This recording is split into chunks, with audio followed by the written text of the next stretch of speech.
একটা মিষ্টি গল্প। যেদিন আমাদের মিড ডে মিলের মেনু একটু অন্যরকম ভালো হয়, মানে আমাদের বাচ্চাদের মতন ছোট্ট ছোট্ট বাচ্চাদের মতন কিউট হয়, সেই দিনের ব্যাপারই আলাদা। স্পেশাল অর্ডার আছে, একসাথে স্কুলে বসে খেতে হবে, তাই সেদিন ওদের আনন্দ দেখে কি।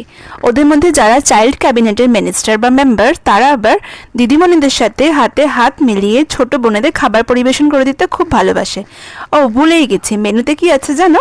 মেনুতে আছে ফ্রাইড রাইস, ডিম সেদ্ধ, আলুর দম আর একটা মিষ্টি। আজকের দিনটা দারুণ দারুণ কেটেছে, বাচ্চাদেরও তার সাথে দিদিমণিদেরও। দেখা হবে আরও একটা ব্লগে। টাটা।